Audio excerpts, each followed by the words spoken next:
অনেক ক্যান্ডিডেট আছেন যারা আইএলটিএস রাইটিং নিয়ে স্ট্রাগল করে থাকে এবং ডিজায়ার্ড ব্যান্ড স্কোরটা পাচ্ছে না এবং কোনো ওয়েও খুঁজে পাচ্ছে না যে কিভাবে আইএলটিএস এর ব্যান্ড স্কোরটা ইমপ্রুভ করবে। স্পেশালি রাইটিং আমরা জেনে থাকি যে আইএলটিএস এর যে 4টা মডিউল আছে, listening, reading, writing and speaking, তার ভিতর রাইটিং এর কিন্তু স্কোর সবচেয়ে কম আসে।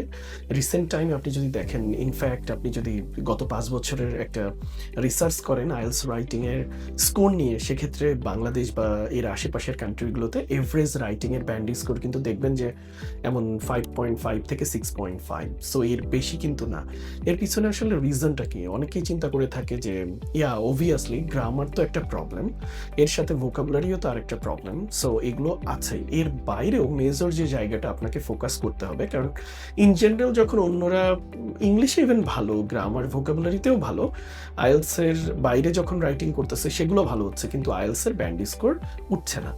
এর পিছনে রিজন হচ্ছে আপনাকে আইএলটিএস এর যে রুব্রিক আছে, মার্কিং ক্রাইটেরিয়া আছে, এটা খুব ভালো মতো আপনার হয়তো জানা হচ্ছে না, কিংবা আপনাকে জানানো হচ্ছে না, কিংবা আপনি রিকোয়ারমেন্টটা ফুলফিল করতে পারছেন না।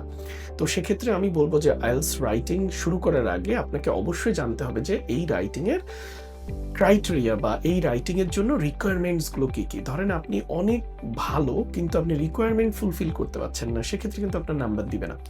সো আমরা যদি রাইটিং টাস্ক 1 এবং টাস্ক 2, আপনারা জেনে থাকবেন যে আইএলটিএস রাইটিং এ টাস্ক 1 এ মিনিমাম 150 ওয়ার্ড লিখতে হয় এবং টাস্ক 2 তে 250 ওয়ার্ড লিখতে হয়। এই দুইটা টাস্কের জন্যই ভিন্ন ভিন্ন মার্কিং ক্রাইটেরিয়া আছে। আমরা যেগুলো বলে থাকি টাস্ক 1 এর জন্য স্পেশালি টাস্ক অ্যাচিভমেন্ট, টিএ সংক্ষেপে, কোহিশন বা কোহিরেন্স, সিসি, এলআর, লেক্সিক্যাল রিসোর্স, এবং একই সাথে GRA, grammatical range and accuracy. Similarly task 2 তেও টিআর, টাস্ক রেসপন্স, এবং এর সাথে সিসি, এলআর এবং জিআরএ আছে। তো আপনার কাজ হচ্ছে যে এই দুইটা মার্কিং ক্রাইটেরিয়ার জন্য, বিশেষ করে টাস্ক 1 এবং টাস্ক 2 এ আপনার যে টার্গেট ব্যান্ড স্কোর হয়তো হতে পারে মিনিমাম 6 আপনার লাগবে, কিংবা 7 লাগবে, কিংবা 8 লাগবে। এর জন্য স্পেসিফিক রিকোয়ারমেন্ট আছে, সেগুলো সম্পর্কে প্রপার অ্যাওয়ার হওয়া এবং জানা যে আপনার রাইটিং এ কি কি এলিমেন্টগুলো অ্যাড করতে হবে।